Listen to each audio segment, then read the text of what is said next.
Salam, selamat malam.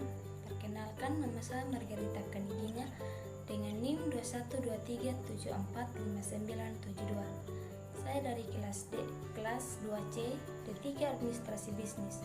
Saat ini saya akan menjelaskan sedikit materi mengenai politik dalam pendidikan agama Kristen.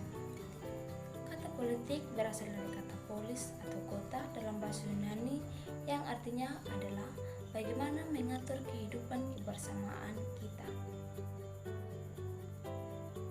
Maka bagi orang Kristen, apakah boleh dan perlu terlibat dalam politik? Apa yang dapat kita pelajari dari Alkitab mengenai tanggung jawab politik? Manusia bertanggung jawab atas sesamanya.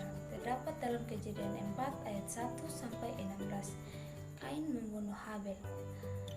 Dosa tidak hanya merusak hubungan manusia dengan Tuhan yang terdapat dalam Kejadian 3, tetapi juga dengan sesamanya manusia. Melalui tindakannya, Tuhan menunjukkan bahwa manusia harus bertanggung jawab dan adil terhadap sesamanya. Manusia bertanggung jawab ikut menegakkan keadilan seiring bertambahnya manusia.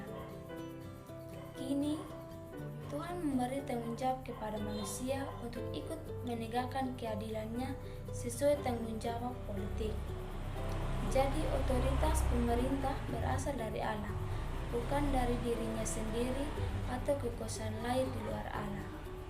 Dengan demikian, pemerintahan adalah wilayah yang sah bagi orang Kristen untuk melayani Tuhan. Lalu Paulus juga mengingatkan, pemerintah adalah hamba Allah untuk kebaikan umat. Karena pemerintah berasal dari Allah, maka otoritasnya terbatas dan posisinya di bawah Allah. Saat itu, kekaisaran Romawi mengklaim dirinya sebagai Allah. Selain itu, pemerintah memiliki tanggung jawab tertentu.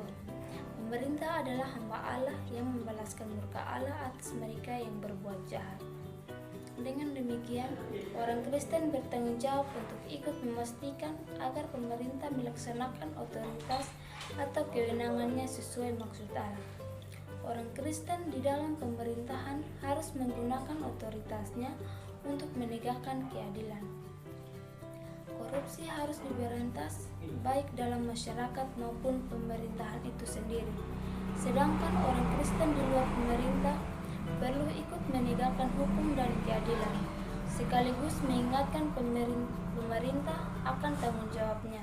Hal ini termasuk memilih wakil rakyat dan kepala pemerintahan yang dapat memperjuangkan keadilan dan kesejahteraan rakyat. Jadi kesimpulannya adalah Allah berdaulat dan Dia mutlak sebagai pemegang pemerintahan dan kekuasaan atas bangsa-bangsa, dan Dialah yang menempatkan para pemegang pemerintahan dan kekuasaan yang ada sebagai wakil dan pelayannya. Karena itu, maka setiap orang Kristen harus menaati pemerintahan dan kekuasaan yang sah, selama ketaatan ini tidak bertentangan dengan hukum Allah.